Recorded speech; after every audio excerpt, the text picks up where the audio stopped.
क्या हो गया उसको अचानक? इंजीनियरिंग पढ़ने के लिए चेन्नई गया था। चेन्नई में क्या हुआ हमको नहीं पता है। राधे राधे दोस्तों, आज भरे पंडाल में इस महिला ने बताई अपने पति की पोल। जी हाँ दोस्तों, भरे पंडाल में इस महिला ने पोल अपने पति के बारे में कुछ ऐसी बातें जिसे सुनकर सभी भक्तजनों के होश उड़े रह गए।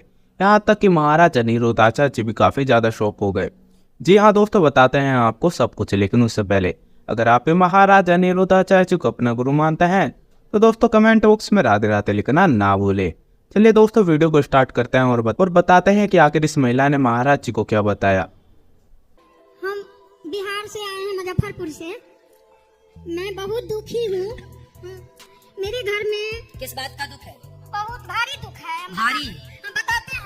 बोलो मेरी माँ।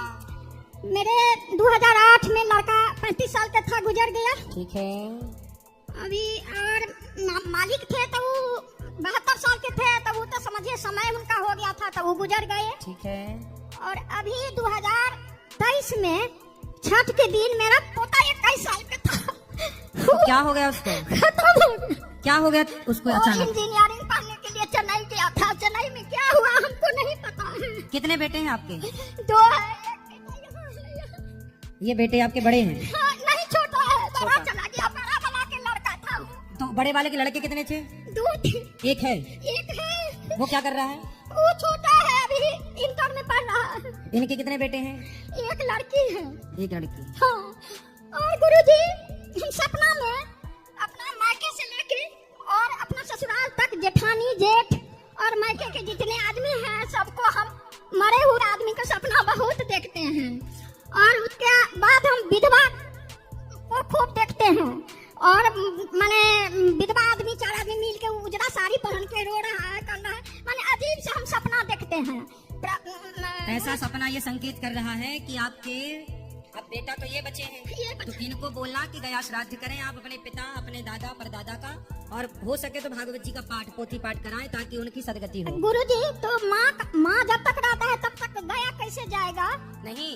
हाँ। तो आप तो हैं पिता, आप इनके पिता तो नहीं है ना? तो पिता का श्राद्ध तो होगा ना?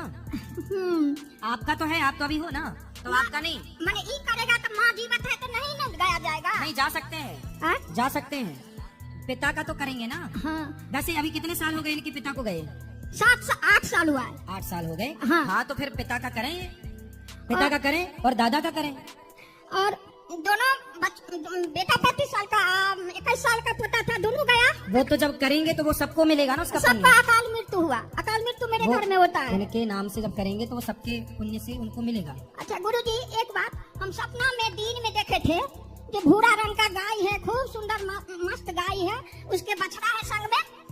तो हम सपना दिन में देखे। एक दिन माला कर रहे थे भगवान के पास पूजा करके, तो वो देखे थे जो उजला गाय है, पतले गाय है, उसको खूर काला है, चारों पैर के खूर काला है, और ये जो थुथुन है वो काला है।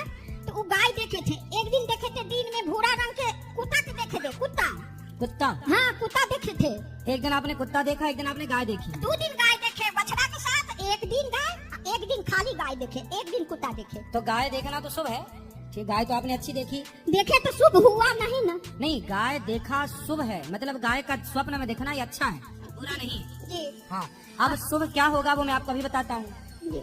देखो आपके साथ शुभ क्या हुआ। हाँ। कई बार हम लोग दुख में इतने पागल हो जाते हैं कि जो हमारे साथ अच्छा होता है वो तो हम देख ही नहीं पाते, जो बुरा होता है वो देख लेते हैं। जी। जैसा कि फर्स्ट में आपने बोला गुरुजी हम बहुत दुखी हैं, जैसा आपने बताया कि एक बेटा आपका चला गया, एक पोता चला गया, ये आपका दुख है। अब आपके जीवन में सुख क्या है वो मैं आपको बताता हूँ। जी। आपके भाग्य में एक ही बेटा था, अच्छा। लेकिन भगवान ने आपके किसी पुण्य से आपको 2 पुत्रों का सुख दिया।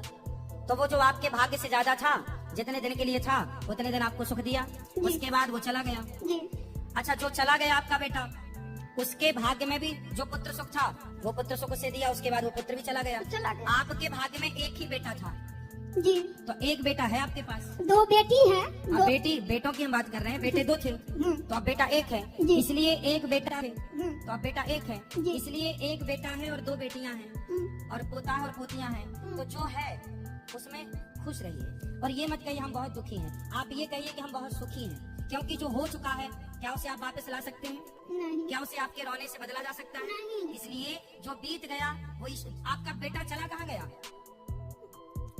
बताओ कहाँ गया? भगवान के घर, आया कहाँ से था? भगवान के तो घर। जहाँ से आया था वहीं चला गया, वहीं आपको और हमको सबको जाना है। इसलिए ईश्वर के जो विधान है उस विधान पर प्रश्न चिन्ह कोई न लगाए। जो हो रहा है वो ना तो जीवन हमारे हाथ में है, ना तो मृत्यु हमारे हाथ में है। गुरुजी, इसलिए आप सदा पॉजिटिव रहो, सकारात्मकता से भरो, अच्छा सोचो गुरु- कि आपके भाग्य में एक बेटा है और वो है।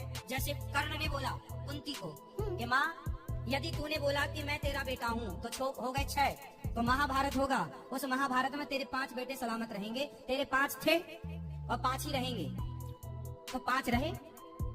तो उसी तरह आपके भाग्य में, उनके भाग्य में 5 थे तो 6वां था। तो 6वां जब था तो भी वो अपना नहीं था और नहीं था तो भी अपना नहीं था। जीते जी कुंती ने कभी गले नहीं लगाया कर्ण को, कर्ण के, और मरने के बाद भी नहीं बोल पाई कि ये मेरा बेटा है। मेरा बेटा है। वो हाँ। तो बहुत समय बाद बोला गया मैं कि बेटा धर्मराज जरा उसके नाम का भी पिंड कर दो, तब बात पकड़ में आई।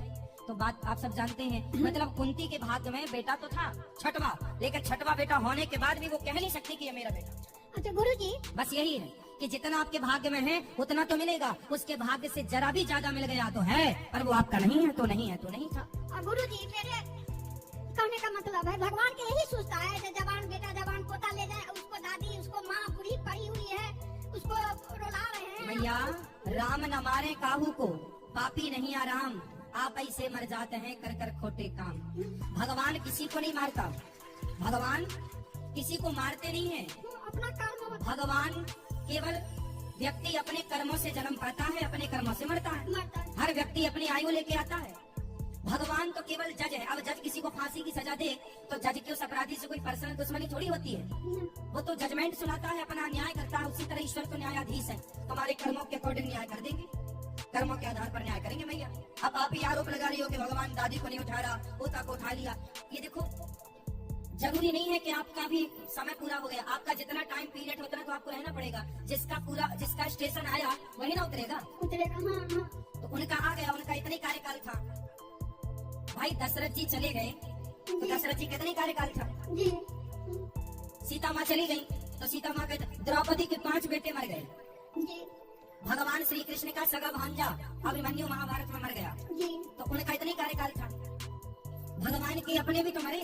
गुरुजी आपको कथा खूब सुनते हैं टीवी पर, तो फिर मोबाइल क्यों पर। भगवान पे आरोप लगाती हो मैया? हाँ, अब दरभंगा में कुशेश्वर स्थान कहे थे कि टीवी तो हम 7 दिन देखे टीवी पर, आ नहीं सके थे, उनसे थोड़ा प्रॉब्लम तो है। अब तो आरोप भगवान पे नहीं लगाओगी ना। नहीं लगाएंगे।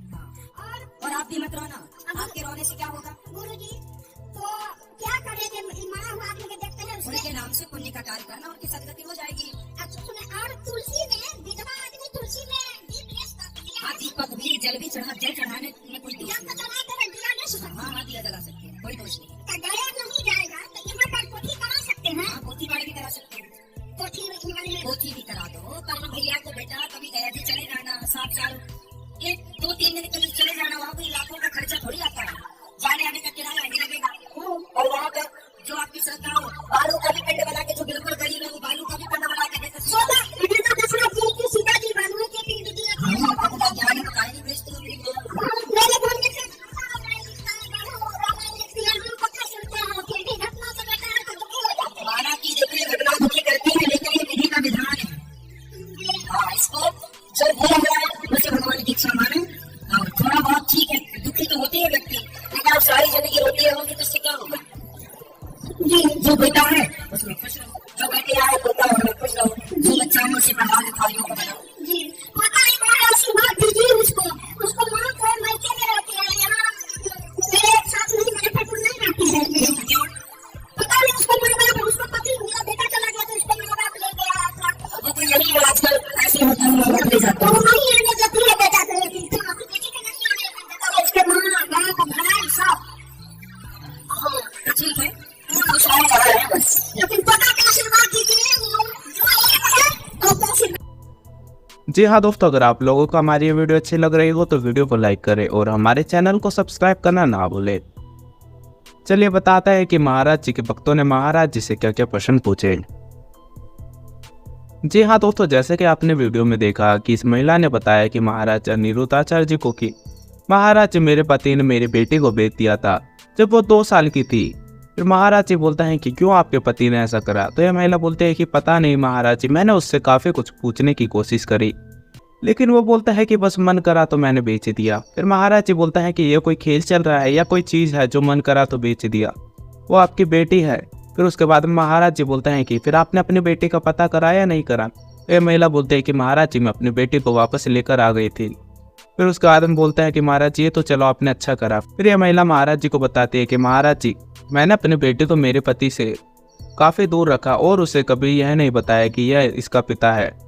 महाराज जी अब 22 साल बाद में मैंने उसकी शादी कर दी है, लेकिन मेरे पति को अब पता नहीं क्या दिक्कत है, वो उसके ससुराल में जाकर अब मेरे बेटी को मेरे खिलाफ भड़का दिया है और अब मेरी बेटी मुझसे बातें भी नहीं करती। मैंने काफ़ी कोशिश करी उसे समझाने की, लेकिन पता नहीं मेरे पति ने मेरी बेटी से क्या बोला ऐसा कि जिसकी वजह से वो मुझसे बात करना भी छोड़ चुकी है। फिर महाराज जी बोलता है कि आपके पति को क्या दिक्कत है, क्या वो शराब और आप पीते हैं? तो यह महिला बोलती है कि नहीं महाराज जी वो ऐसा कुछ भी नहीं करते, लेकिन पता नहीं महाराज जी उसे क्या प्रॉब्लम है कि मेरी बेटी को मुझसे दूर रखना चाहते हैं। फिर महाराज बोलते हैं कि आप अपने पति को कथा के दौरान लेकर आइए, मैं कोशिश करूंगा कि आपके पति को सही रास्ते पर लेकर आ पाऊँ और उसके दिल में क्या चल रहा है वो जान सकूं। फिर यह महिला बताती है कि महाराज जी मैंने 22 साल से अपने पति का चेहरा भी नहीं देखा है, मैं अपने पति से दूर रहती हूँ, अलग रहती हूँ, क्योंकि उसने जब इतनी बड़ी गलती करी है मेरी बेटी को बेचने की तो वो मेरे साथ में क्या कुछ नहीं कर सकता। फिर महाराज जी बोलता है कि ये तो बात आपकी सही है। फिर महाराज जी बोलता है कि चलो ये तो आपने बिल्कुल सही करा, आप अपने पति से दूर हो, ऐसे इंसान का क्या भरोसा करना जो अपनी बेटी का नहीं हुआ तो आपका क्या होगा। फिर यह महिला बोलती है कि महाराज जी आप आशीर्वाद बनाइए हम पर कि मेरी बेटी मुझसे बात करने लगे और मेरी बेटी को सद्बुद्धि आई कि उसका पिता क्या चाहता है और मैं क्या चाहती हूँ, उसे सही गलत का अंदाजा हो। फिर महाराज जी बोलता है कि हम भगवान से प्रार्थना करेंगे कि आपकी बेटी वापस आपके पास में आ जाए और आपसे बात करने लगे और उसे सच का पता चले। फिर यह महिला बोलते हैं कि महाराज जी मैंने काफ़ी कोशिश करी, लेकिन मेरी बेटी मेरी बात को सुनने के लिए तैयार ही नहीं और अब मेरा पति ने मेरी बेटी को कहाँ भेज दिया है कि मुझे अंदाज़ा भी नहीं है, ना ही मुझे ये आइडिया है कि वो अब कहाँ रहती है। फिर इतना बोलकर यह महिला महाराज जी से आशीर्वाद लेकर अपने स्थान पर बैठ जाती है। वेल दोस्तों आज की वीडियो में फिलहाल इतना ही। अगर आप लोगों को हमारी वीडियो अच्छी लगी हो तो वीडियो को लाइक करें और हमारे चैनल को सब्सक्राइब करना ना भूलें। मिलते हैं आपसे अगली वीडियो में, जब तक के लिए राधे राधे, जय श्री राम। दोस्तों अगर आपका कोई प्रश्न है या फिर महाराज जी से आपको कुछ प्रश्न पूछना है तो दोस्तों हमें कमेंट बॉक्स में जरूर बताएं, हम आपके प्रश्न को जरूर रीड करते हैं। और दोस्तों कमेंट बॉक्स में राधे राधे जरूर लिखा करें, जिससे दोस्तों इससे हमें काफी ज्यादा मोटिवेशन मिलता है। चलिए दोस्तों मिलते हैं आपसे अगली वीडियो में, जब तक के लिए राधे राधे, जय श्री राम।